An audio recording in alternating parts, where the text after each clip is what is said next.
Hello friends, this is Nilofar Neha Khan and welcome to our YouTube channel Shikshalaya. तो आज हम बात करेंगे यूपी टेट के बारे में। इस वीडियो में हम जानेंगे यूपी टेट क्या है और क्यों यूपी टेट देना होता है और इसकी एलिजिबिलिटी क्या होती है और कौन कौन इसे दे सकता है, या फिर जितने भी क्वेश्चंस एक नए बच्चे के मन में आते हैं जब वो किसी भी एग्जाम की तैयारी कर रहा होता है, तो उन सब क्वेश्चंस को मैं सॉल्व करने की कोशिश करूंगी आज की इस वीडियो में। तो चलिए शुरू करते हैं अपने वीडियो को। सबसे पहले जान लीजिए, यूपी टेट स्टेट लेवल का एग्जाम होता है जो कि यूपी के अंडर आप टीचर बनने के लिए करते हैं। ठीक है, यूपी में अगर आप टीचर बनना चाहते हैं, ठीक है, तो यूपी टेट देना होता है। और प्लस चीज ये है कि अगर आपने सीटेट क्लियर कर रखा है तो आपको यूपी टेट की जरूरत नहीं होती। सिर्फ यूपी टेट या फिर सीटेट, दोनों में से एक एग्जाम होना चाहिए आपके पास। यूपी की शिक्षक भर्ती में आपको सीट मिलने के लिए, या फिर कह लीजिए, या फिर यूपी में आप टीचर बनने के लिए आपके पास एलिजिबिलिटी क्राइटेरिया क्या होता है, या तो आपके पास यूपी टेट होना चाहिए या फिर आपके पास सीटेट होना चाहिए। ठीक है, तो यहाँ हम बात कर रहे हैं यूपी टेट की। तो देखिए, यूपी टेट हर साल सितंबर और नवंबर के बीच में इसकी नोटिफिकेशन आउट हो जाती है, और अभी ये सिचुएशन देखते हुए हो सकता है कि डिले हो जाए। ठीक है, बात करें इसके वैलिडिटी की।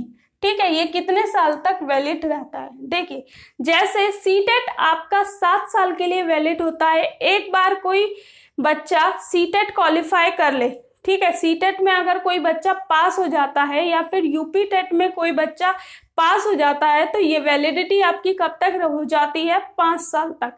मतलब 5 साल, इन 5 सालों में अगर कभी भी शिक्षक भर्ती निकलती है, कोई भी गवर्नमेंट जॉब निकलती है टीचिंग से रिलेटेड, तो उसके लिए आप एलिजिबल हो जाते हैं। बात करें इसके फॉर्म के बारे में, तो फॉर्म आपको ऑनलाइन मोड पे मिलता है, मतलब ऑनलाइन ही आपको फिल करना होगा। दूसरा, ऑफलाइन मोड पे ये एग्जाम कंडक्ट किया जाता है। अभी तक तो ऑफलाइन ही मोड है। ठीक है, बात करें इसके लेवल्स के बारे में। देखिए, इसे 2 लेवल्स में बांटा गया है, जिसमें कि पहला है पेपर 1, ठीक है, जिसे हम प्राइमरी लेवल भी कहते हैं और पीआरटी लेवल भी कहते हैं। इसमें आप 1st to 5th के लिए अप्लाई करते हैं टीचर बनने के लिए। ठीक है, दूसरा लेवल की बात करें तो उसमें हम बात करते हैं पेपर 2। ठीक है, पेपर 2 में आप 6th से 8th तक की टीचर बनने के लिए एलिजिबल होते हैं। और इसमें एक और चीज होती है, इसमें आप अपना सब्जेक्ट कंसर्न रखते हैं। सब्जेक्ट कंसर्न मतलब कि जैसे कि कोई आर्ट साइड का बच्चा है तो वो एसएसटी पढ़ाएगा यूपी में किसी भी स्कूल में। ठीक है, अगर कोई कॉमर्स साइड का बच्चा है, या फिर कह लीजिए, या फिर कोई साइंस साइड का बच्चा है, तो वो साइंस और मैथ पढ़ाता है। तो पेपर 2 में डिफरेंस यही होता है, यहाँ पर आपको सारे सब्जेक्ट पढ़ाने होते हैं पेपर 1 में, और पेपर 2 में सिर्फ आपको सब्जेक्ट कंसर्न होता है, जिस सब्जेक्ट में आपने ग्रेजुएशन की है, या फिर कह लीजिए जो सब्जेक्ट आपकी ग्रेजुएशन में रहे हैं। अब बात करें टाइम के बारे में, तो टाइम आपको मिलता है 150 मिनट्स। ठीक है, 150 मिनट्स यानी कि 2.5 घंटा आपको मिलता है। और क्वेश्चंस की बात करें या फिर पैटर्न की बात करें, तो पैटर्न आपको होता है, ऑब्जेक्टिव क्वेश्चंस आते हैं, जिसमें कि हम एमसीक्यूज की बात करते हैं। एमसीक्यूज आपके आते हैं 150। ठीक है, तो आप इसे ध्यान में रख सकते हैं कि 150 ही मिनट्स मिलते हैं और 150 ही आपके क्वेश्चंस आते हैं। तो आप ये चीज ध्यान रखिए कि 1 मिनट आपको एक क्वेश्चन के लिए मिलता है। तो टाइम मैनेजमेंट इसमें बहुत जरूरी है।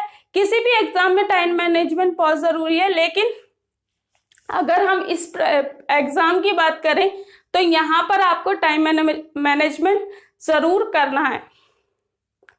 बात करें नेगेटिव मार्किंग के बारे में, तो नेगेटिव मार्किंग अभी तक तो नहीं है और हो सकता है आगे भी ना रहे। अब बात करें इसमें पासिंग मार्क्स या फिर पास कौन से बच्चे इसमें पासिंग मार्क्स कह सकते हैं या फिर कौन से बच्चे पास कर पाते हैं। देखिए, जो बच्चे 90 मार्क्स लेके आते हैं जनरल कैटेगरी में जो होते हैं उनको 90 मार्क्स लाने पड़ते हैं, यानी कि 60% रिजल्ट उन्हें लाना पड़ता है। बात करें ओबीसी एसटी एससी की बारे में, तो ये बच्चे 82 मार्क्स पर पास हो जाते हैं, मतलब 82 मार्क्स आ जाएंगे इनके, तो ये लोग पास हैं। अब बात करते हैं एलिजिबिलिटी के बारे में। एलिजिबिलिटी का देखिए, पेपर 1 के लिए आपके पास एलिजिबिलिटी क्या होनी चाहिए, मतलब प्राइमरी लेवल के लिए अगर आप टीचर बनना चाहते हैं, ठीक है, तो उसके लिए आपके पास एलिजिबिलिटी क्या होनी चाहिए। पहला, आपको 12th पास होना चाहिए, ठीक है। दूसरी चीज, 12th में आपके 50% मार्क्स होने चाहिए।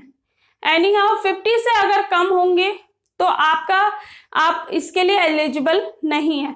तो 50% मार्क्स होने चाहिए, प्लस 2 ईयर डिप्लोमा। डिप्लोमा में आपका डीएलएड हो सकता है या फिर जेबीटी या फिर कोई भी चीज जो कि एनसीटीई से अप्रूव्ड हो, ठीक है। अब बात करें दूसरी एलिजिबिलिटी के बारे में, तो इसमें बीएड वाले भी अप्लाई कर सकते हैं।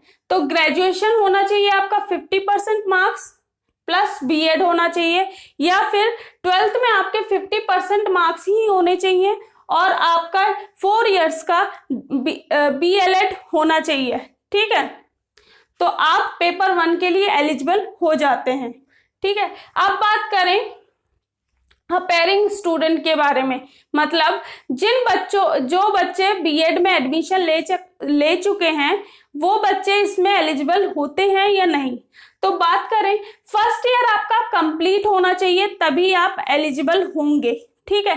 तो ये कंफ्यूजन काफी बच्चों को होती है कि वो फर्स्ट ईयर में एडमिशन ही ले लेते हैं और अपना फॉर्म भर देते हैं, और अगर वो पास हो जाते हैं तो उनकी डिग्री जो होगी, ठीक है, उनका जो सर्टिफिकेट होगा वो इनवैलिड होगा।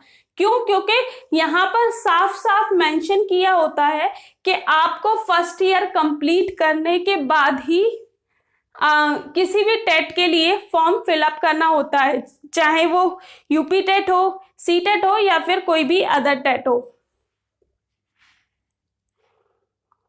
अब बात करें इसके सिलेबस के बारे में। देखिए, सिलेबस इसका सीटेट की तरह ही होता है। पहला आपका 30 मार्क्स का आपका सीडीपी आता है, चाइल्ड डेवलपमेंट एंड पेडागोजी। दूसरा आपका ईवीएस आता है, थर्ड आपका मैथ्स और फोर्थ आपका हिंदी इंग्लिश, ठीक है। ये दोनों ही कंपलसरी सब्जेक्ट होते हैं, हिंदी और इंग्लिश। लैंग्वेज आपको दोनों ही लेनी होंगी, ठीक है। आप कोई अदर लैंग्वेज भी, वो लैंग्वेज आपको दोनों लेनी होंगी, कंपलसरी है, ठीक है। लेकिन आपको इसमें चॉइस ये हो सकती है ना आपके पास कि आप फर्स्ट लैंग्वेज हिंदी ले सकते हैं या फर्स्ट लैंग्वेज इंग्लिश ले सकते हैं। तो इसमें मेरी सलाह आपसे यही रहेगी कि फर्स्ट लैंग्वेज हमेशा वो चूज करिएगा जिसमें कि आप अच्छा प्रदर्शन कर सकते हैं, मतलब आपको अच्छी नॉलेज हो उस सब्जेक्ट के बारे में, ठीक है, चाहे वो हिंदी हो या इंग्लिश हो। क्योंकि अगर बात करें लैंग्वेज फर्स्ट और लैंग्वेज 2 में डिफरेंसेस बस इतना ही होता है, सिलेबस एकदम सेम होता है, लेकिन बात जो डिफरेंस जो होता है वो होता है डिफिकल्टी लेवल। फर्स्ट लैंग्वेज जो आपकी आती है वो थोड़ी डिफिकल्ट होती है सेकंड लैंग्वेज से। अब बात करें पेपर 2 के बारे में, यानी कि जूनियर लेवल कह लीजिए इसे या फिर टीजीटी लेवल कह लीजिए। टीजीटी लेवल मतलब ट्रेन ग्रेजुएट टीचर, ठीक है। अब इसमें आपका ग्रेजुएशन 50% मार्क्स होने चाहिए ग्रेजुएशन में, प्लस बीएड, 2 साल का आपका बीएड होना चाहिए, ठीक है। इसमें भी एलिजिबिलिटी क्राइटेरिया में आपका 12th विद 50% मार्क्स, ठीक है, और फिर आपका डीएलएड होना चाहिए 4 साल का, ठीक है, तभी आप एलिजिबल होते हैं।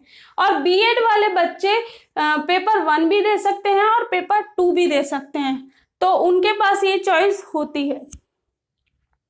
और इसमें भी सेम प्रोसेस है कि फर्स्ट ईयर अपेयरिंग वाले इसमें एलिजिबल नहीं होते। फर्स्ट ईयर आपका कंप्लीट होना चाहिए और आप सेकेंड ईयर अपेयरिंग जब होते हैं तभी आपको वैलिडिटी मानी जाती है आपके सर्टिफिकेट की। अब बात करें इसके सिलेबस के बारे में, तो सिलेबस भी इसका भी सीटेट के अकॉर्डिंग ही होता है। पहला आपका 30 मार्क्स का सीडीपी आता है, 30 मार्क्स का हिंदी आएगा और 30 मार्क्स का इंग्लिश आएगा। ठीक है, इसमें बस चेंजेस क्या होते हैं, यहाँ आपका सब्जेक्ट कंसर्न होता है। तो जो बच्चे एसएसटी वाले मतलब सोशल स्टडीज वाले होते हैं वो यहाँ पर अपना सब्जेक्ट लेते हैं एसएसटी, जो कि 60 मार्क्स का आपका आता है। और जो बच्चे मैथ्स एंड साइंस पढ़ाना चाहते हैं वो बच्चे लेते हैं मैथ्स एंड साइंस। ठीक है, जो कि आपका 30 मार्क्स का मैथ्स आएगा, 30 मार्क्स का साइंस आएगा। अब बात करें इस एग्जाम को देने के बाद आप क्या कर सकते हैं। ठीक है, तो आप यूपी में कहीं भी टीचर के लिए अप्लाई कर सकते हैं, सुपर टेट दे सकते हैं, या फिर कोई भी यूपी के अंदर कोई भी शिक्षक भर्ती जब निकलेगी तो आप उसके लिए एलिजिबल हो जाते हैं। यहाँ ये हमारी वीडियो खत्म होती है। अगर आपको ये वीडियो अच्छी लगी हो तो प्लीज हमारे चैनल को लाइक एंड सब्सक्राइब जरूर करें एंड थैंक यू।